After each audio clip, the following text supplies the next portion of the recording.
We have here with us today His Excellency Yasir Al-Rumayyan, Chairman of the FII, Governor of the Public Investment Fund, and we also have with us, we have on this panel here with us Tidjane Thiam, Larry Fink. Welcome, gentlemen. It's a pleasure to have you here. Thank you. It's nice to be part of the panel. Thank you. A pleasure. So there are a number of questions that I would like to ask, and it's a conversation that I think are important for us to have during this time. Your Excellency, I'll begin with you as the head of PIF. On the topic of investing, how are you thinking differently now about where you're investing, how much you're investing, the role of portfolio companies during this pandemic? What are your thoughts there, please? I mean, to start with, this is a health crisis. It's and the economic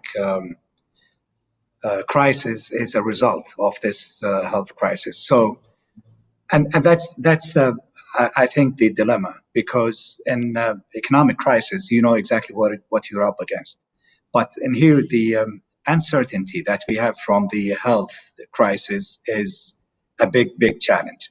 So that's the first thing that is like alerting to us.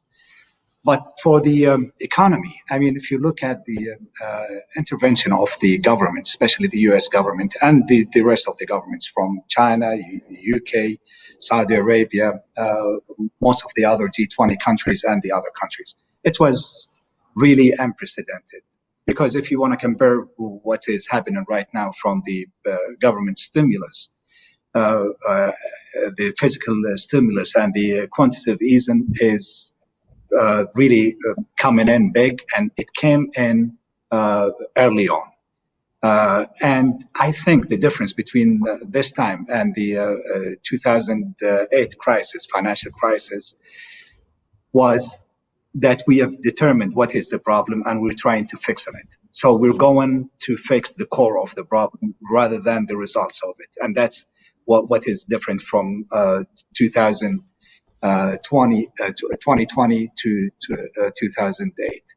Now, we have seen the global markets all over rebounded. I mean, it went down by like 27, 28%. And today, if you look at the S&P, it's down like 12 to 14%, which is something really great. But the only difference that I see in here is the bond market or the credit market is not reacting as the equity market, which is another alerting thing for us. So we're really not sure if this is the bottom of it or not. So that's the first thing. Now, going back to your questions that you put in the pool, most of the, I think 59% of the questions, when you said if this crisis is an opportunity, like 60% of people said, yes, we can use this crisis to make it an opportunity. So you don't want to waste a crisis from the opportunities. So for us, definitely we're looking into any opportunities. I mean, if you look at the different sectors like airlines, oil and gas, entertainment, they're all put on hold with the stoppage of the economy. So we think once the economy is opening up, I think we will see a lot of returns. I will conclude with this point. I think if you look at the progression of this pandemic, it's you have like three main things to look at: the short term, the medium term, and the long term. In the short term, I think the government's trying to flatten the curve. So we need to contain and control the infection. The medium term, we need to reopen the economies And in the longer term, I think the impact is really great on societies and on economies and on the policies and the politics. Thank you, Your Excellency.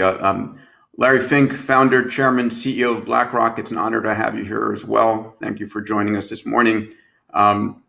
Let's fast forward a year or two from now. And the question is,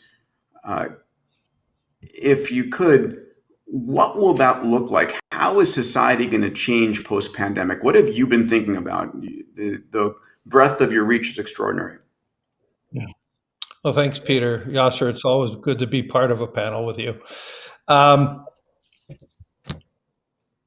world is going to be quite changed in 2 years. The psychological impact on so many is going to be quite severe. This is existential, and safety is going to be a real key characteristic, at least in the next 2 years. The one thing I think is going to be very certain, in a very short period of time, many businesses have found to operate their businesses very successfully remotely. At BlackRock, 99% of our employees are working remotely, and we're working pretty well. And in my conversation with so many, what's that?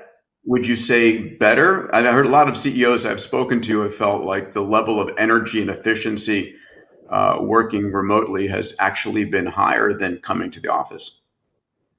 I would say, I wouldn't say efficiently, because I'm actually working longer hours because we're trying to stay connected more. You don't have that hallway conversation as much, and so you have to find other mechanisms and methods to interconnect. But I think one of the outcomes will be, and I've talked to many policymakers and many governments, and I don't think any company is going to go back to 100% workforce in the office. Whether it's 60% or 70%, or in some cases maybe 50%, we're gonna change the quality of life for so many of our employees by allowing them to have the option and the opportunity to be working from home. And when we're not in isolation, when we have normalized cities and normalized functions, we will then have people are going to feel good about it. They're not commuting that hour a day or a half an hour a day or 2 hours a day. They have more productivity at home, more productivity at work doing that, and the quality of output should be stronger. So what does that mean? That means less congestion in cities. It means, more importantly, less need for commercial real estate. So to me, that's one of the great outcomes of this. We're just not going to have as big a need for commercial real estate. We're going to have greater need for technology, and I do believe the winners and the losers are going to be companies who are embracing technology, having technology that we could bring people together. And yesterday, over the last few days, BlackRock had our leadership retreat virtually. And instead of giving a physical hug to everybody, I gave everybody a virtual hug. And so we're all adapting, we're all learning, we're all trying to become, new at this, and we're all quite surprised how well that's going. So, so the world is going to be different that way, where we're going to have less need to be working in the office. It has long-term implications on commercial real estate. It actually may have long-term implications on cities, because if the positive side, less congestion. The negative side is you don't have to congregate in cities. You could work, if you're going to work remotely from your, let's say, your beach home or your second home or from your home in city, why not work remotely from a place that you found is your paradise? And so you're going to see very different behaviors. The other negative that I see, though, I believe we're going to see higher inflation, which I'll talk about in a minute, especially at a light now where we're in such a deflationary world right now. But I think we all are discovering the dependency on our supply chains. And I think supply chains are going to change dramatically. We're going to be insourcing more. In America right now, 92% of the input to antibiotics, you would know this, Peter, come from China.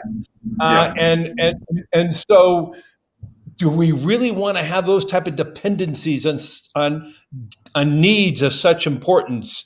And I think what we're going to see is many companies are going to create more redundancies in the supply chains, and those redundancies are going to be either in country or in geographic regions of where the demand is, and that's going to produce big winners and big losers. It is inflationary, though. I mean, if we are going to create redundancies in supply chains or create onshoring of supply chains, ultimately that has big implications on inflation going forward. We spent a lot of time talking about how we're navigating this virus in the developed countries. And in many of the developed countries, we're doing a rather bad job of it. In the developing countries, it's actually much worse. And in many parts of the world right now, they have high incidence of COVID-19, but they're not reporting that yet. In one major developing country, we're aware from insurance companies that mortality rates are up 40% from last year. And they don't call it COVID-19, but we're Yes. sure it is. And so we're going to be living with COVID-19 longer than I think the market is taking. Yasir talked about the markets and the changes of the markets. I look at it from two curves: a curve of the disease curve and the disease curve from every country, but also we look at it from the governmental policy curve. And Yasir talked about that. The Federal Reserve has ammunition now with the infusion of $400+ billion from the fiscal stimulus to buy over $4 trillion of assets. And that's why we're seeing some stability in some of the capital markets. What I worry about, Peter, is also the equity markets have rallied considerably. And yet Main Street and the global economy is still on a descend. And so there's a disconnect right now, and it doesn't feel healthy. Larry, let me interrupt there if I may, to bring it back to His Excellency. So some of the things that Larry spoke about is how we're going to change where we live and where we work. A lot of CEOs are realizing there's not going to be a return to work. We are at work right now. Luckily, we're intersecting the connection of 5G and augmented and virtual reality and new generations of Wi-Fi that are enabling this distance learning. I'll also mention that besides global supply chain, one of the things that's happening is it's a global workforce, right? If I'm working with somebody a mile from here, a kilometer from here, over Slack and over Zoom, why do I care if they're on the other side of the planet if they're the most talented person on Slack or on Zoom? So all of a sudden, we've got more interconnected as a planet like that. But we are seeing onshoring. One of my companies, Kovacs, is onshoring vaccine development and testing. So this is going to be interesting dichotomy. Your Excellency, you oversee a broad range of investments across technologies that is extraordinary. Can you speak 1 second about your insights and your hope? I will ask if it's possible, a hope around how your technology investments might be helping to lessen the blow and make us more resilient in the future. Well, let's think about it this way.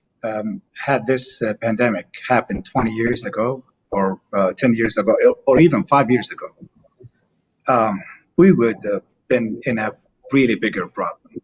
But now with the uses of technologies, and I will give an example from many countries. China maybe was one of the leading countries that used technology in the contact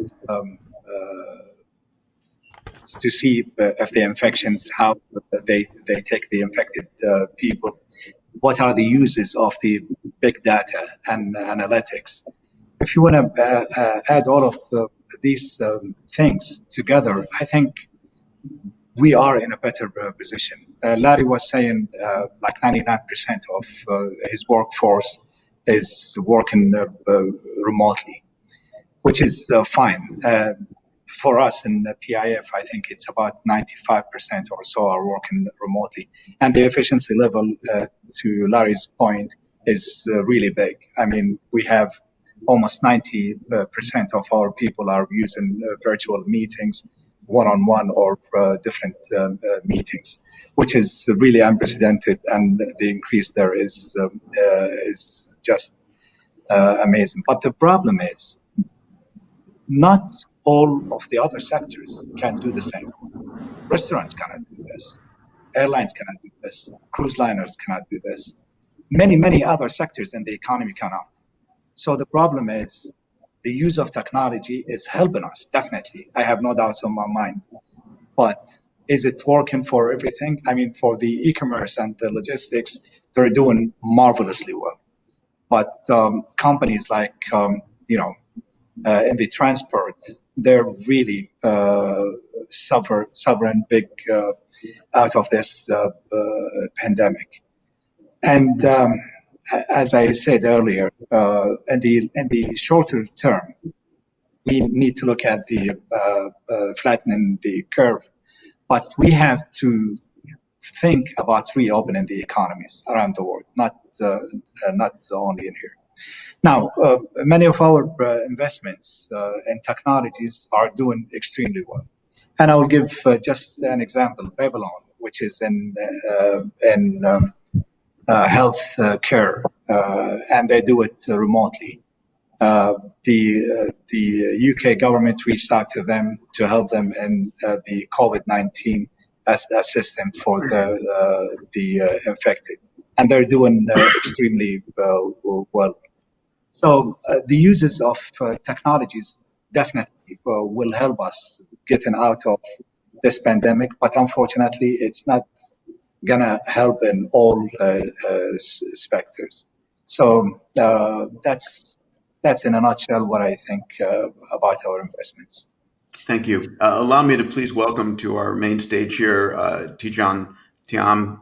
Tidjane, a pleasure to have you here, an honor to have you here.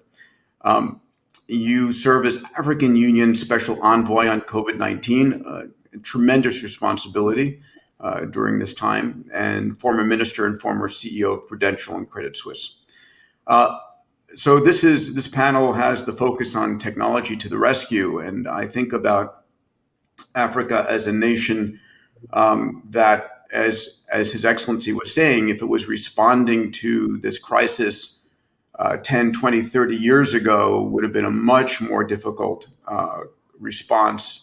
I would believe and hope that technology is enabling a what would be greater life-saving response. Can you speak to what's going on and what your vision is, how you imagine you might be using technology in supporting the African continent?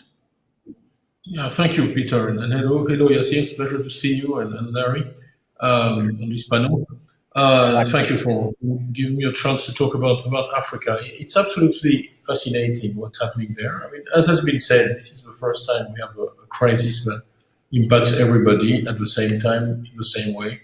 That's very unusual. But traditional shocks create winners and losers. Typically, if interest rates go up, lenders are happy and borrowers are unhappy. We have a crisis here where either we will all win or we will all lose. We're not going to be winners and losers against this virus. The virus knows no borders, can be stopped, and that's primarily why I got involved in Africa. And I found a much different, much improved scene in Africa. Very impressive. I was yesterday on a video call with more than 10 heads of state and Cyril Ramaphosa himself and many other presidents, and we do those calls 2 or 3 times a week. You have a degree of mobilization across the continent. We have a daily call of all the people managing the economic side of the crisis with all the ministers of finance, and you have a daily call of all the private sector with a very effective group working on procurement, which there is a worldwide competition for crucial pieces of equipment. We've negotiated with China, we've negotiated bulk purchasing agreements, we've negotiated, for instance, we have several of the companies like Coca-Cola and mobile phone companies who are very good at managing logistics in Africa, or ensuring that we can move those goods on the field. So there's a lot of good news. The real challenge, and my worry at the beginning, was when I heard about confinement. And now everybody has recognized that that confinement has no chance to work in those environments. If people live at 8 in a room, how do they respect physical distance? If they have no access to water or sanitation, how do they enforce the WHO recommendations? So I think that has been recognized. And back to your point on technology, the technology just enables the reaction. There is a level of cooperation, partnership, discussion. We're very pleased that the G20 made a big gesture on the debt.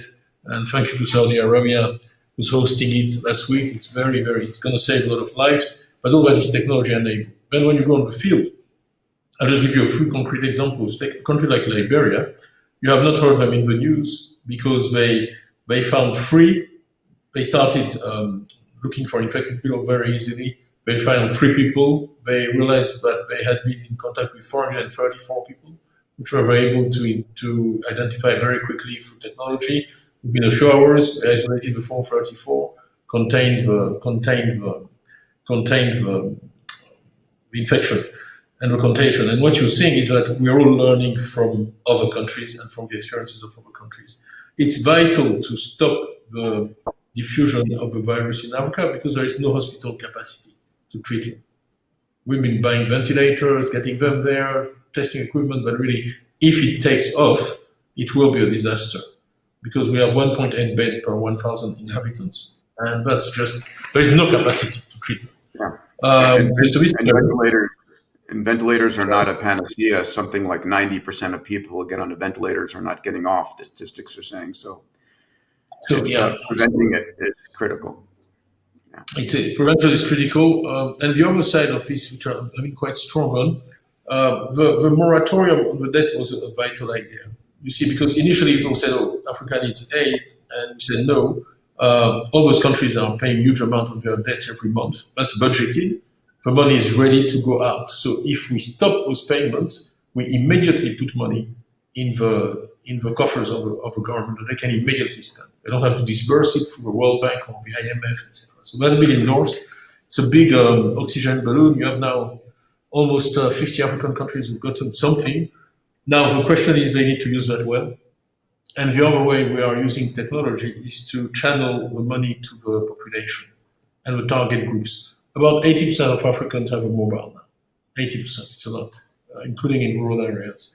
And it's a good way to make sure, for instance, we convinced Kenya to waive the government fees on mobile money transfers so we can get the money to the beneficiaries in the sensitive areas without any risk of graft or any full transparency of the audit trail.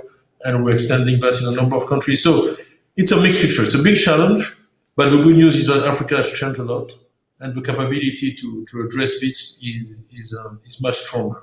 One last comment, which really is the biggest worry right now, is food. Yes, I saw those reports.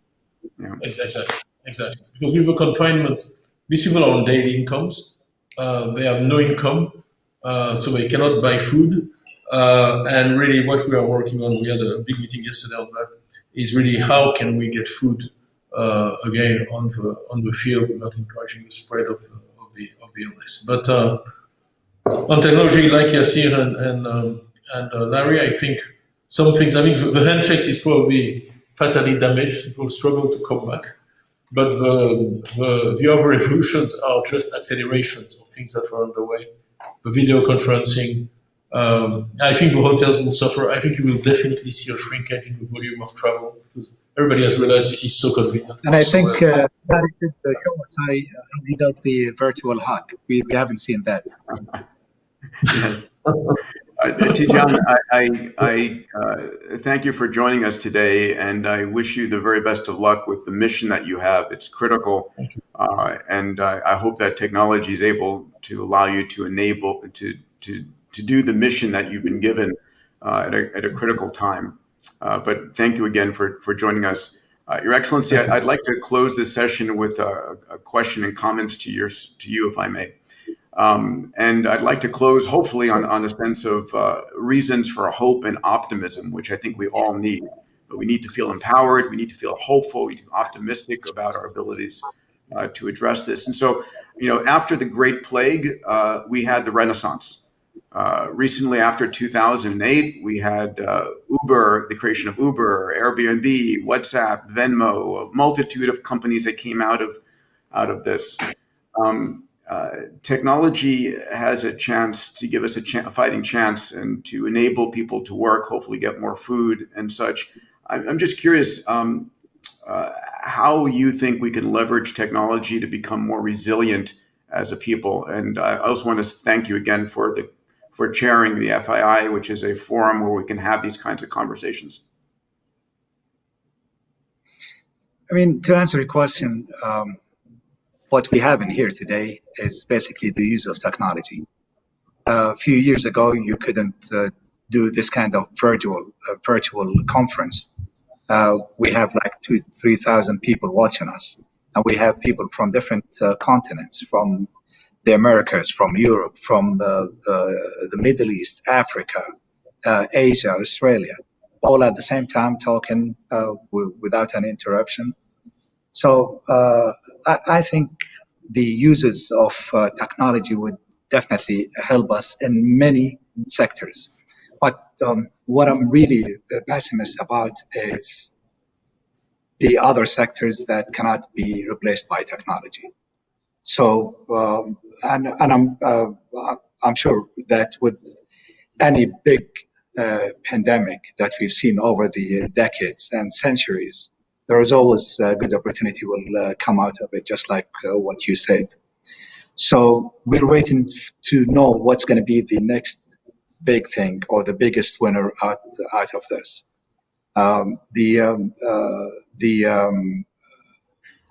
The logistics is something very important. The security, and what I mean by security is the pharma security, the food security is something very important. I'm not saying countries should stop dealing with other countries or different economies, but most of the economies should be self-sustained. So sustainability is something very important. And what I mean by that, I mean, like, the food security. I'm not saying Saudi Arabia should start the agriculture industry in Saudi because we don't have enough water. But what I'm saying is we have to make sure that we have a real good food security infrastructure by having all the logistics there, by having all the partnerships there.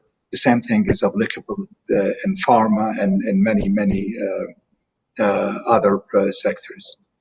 So that's one of the points that I would like to see progression in. Now, going back to my initial point, this is not a financial crisis. This is a health crisis. So we have to find solutions to, and the problem is the characteristics of the viral characteristics keeps on changing. And that's something that could happen. And we started hearing about it. So it's not only finding the right vaccine, the right testing mechanism, but we need to have it soon, and we need to be dynamic because this is something that keeps on changing. So that's the main thing that we should focus on. Reopening the economies is something very, very important, and I think one of the things that we should really focus on is social distance. And I mean, we don't have to lock down all economies, but we have to find some other solutions for the technologies that are used today.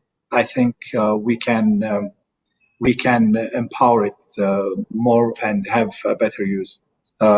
E-education, remote education is something was not on the agenda, and now all the kids are getting their learning at home for the K-12 and also universities. So all of these are positive consequences to the economy, but unfortunately, it's going to be making us And that's the last thing that I want to see or to have, which is putting us all separate. We cannot have a handshake, cannot have dinners, we cannot have the social networking that we usually have. I mean, having people on video is something fine and good, but the side talks after the meetings, the lunches, the dinners, the breakfasts that we have with our partners and our associates is something very, very important. Being So I'm human. looking forward for. Yes, exactly. Your Excellency, thank you. I have the challenge of saying goodbye to this panel. I want to thank yourself, Your Excellency, Larry Fink, Tidjane Thiam, for your time and your wisdom. And next, we're going to be hearing from 3 fellow FI Institute board members to get their perspectives on education, on health. And I thank you all. We could spend an entire day with each of you, but thank you for making your time available today. Thank you, Peter. Thank you.